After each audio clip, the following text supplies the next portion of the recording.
Hi, this is Caitlin Neneman, and I'm going to show you how to create a Google form in a way that can help you within your classroom to give some kind of an assessment.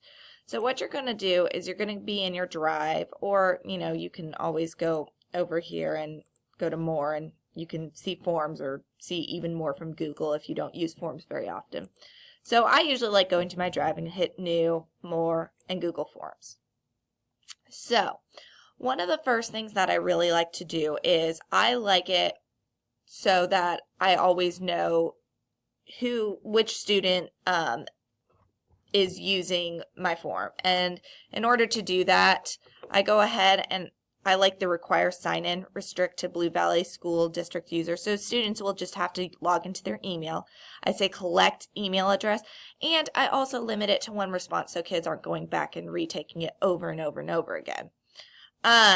You can also choose for them to edit after they submit. I usually don't when it's a type of assessment unless you want them to go back and reflect or, change their answers. And then I usually don't see summary charts and text responses either because I kind of like it to be more personal. So you go ahead and save that. So first thing you would do obviously is title your form, and it doesn't automatically change up here, so you might want to just click on it because then it'll sync it up. And there are many different types of questions that you can use with forms.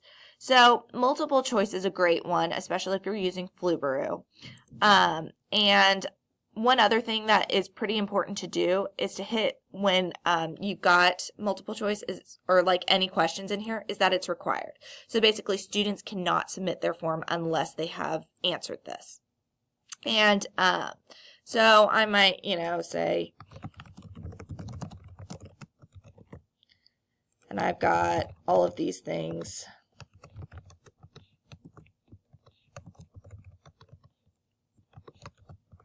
And you can probably also see these little mountain looking things over here. That just means if you click on it, you can upload a picture. So that could be a possible answer as well. It actually does work well when dealing with certain topics.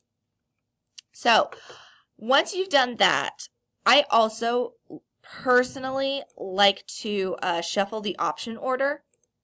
Okay, so basically you don't know what order these are going to be in. And then also, if you're having students take this as a more serious quiz, or you really want to make sure that they're not cheating, what I like to do, and they changed it recently, go to presentation and choose shuffle question order. So basically, their questions will not be in the same order. So that kind of helps deter them from looking off one another. You can also have them show progress bar if you're doing different sections. So we've got multiple choice answers. We've got checkboxes, which is basically where there's more than one correct answer. We've got drop down, which is, it is like multiple choice, but it just drops it down. You've got a linear scale too. So that what I just did right there just basically means I duplicated it. I like doing that because that way I don't have to say, oh, reshuffle all the answers. You don't have to click this again. Like, it just kind of keeps the same settings in order. So linear scale is like 1 to 5, like 1 being the lowest, 5 being the highest.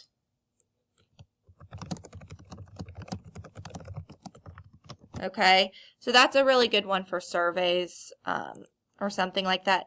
I like the multiple choice grid pretty well for when they've got matching things to do. So you might say match the term to its definition, and so that way they can match things.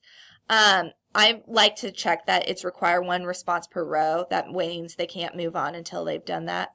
But I'd also say shuffle row order is a good one to do. You have to re-click it even if you've chosen, shuffle option order up in multiple choice, because that way it kind of mixes it up a little bit more.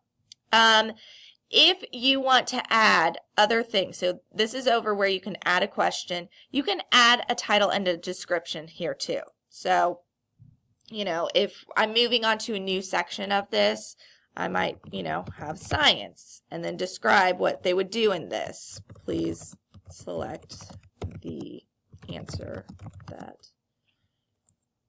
best fits whatever. So you would just, my wording's not great at 9 o'clock in the morning right now.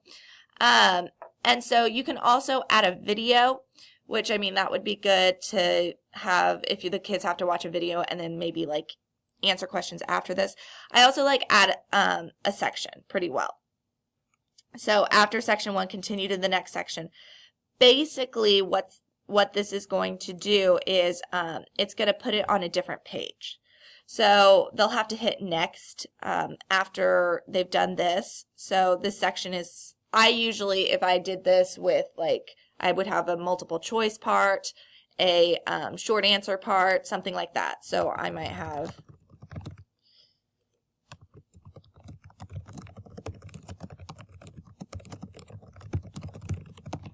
okay, so that's really nice. And then from there, you just add a question to get started again. So Forms is pretty user-friendly. Another kind of fun thing you can always do is change the color palette. Okay, I mean, that's not really necessary. And then if you want to see how everything looks, go to preview and you can actually take it yourself. And that's what you would have to do if you're going through Flubaroo is, and I always suggest do it right after you finish it because that way your name will pop up first for the responses. And so when you see the responses, for example, you can see, I like it because it shows, okay, we see who answered what. We can see, okay, 50% answered this, 50% answered this.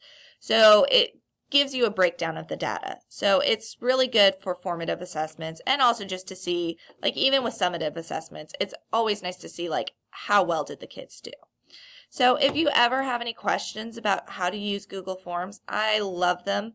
I think they're great for multiple uses. And so if you ever have any questions, please come talk to me. Okay, thank you.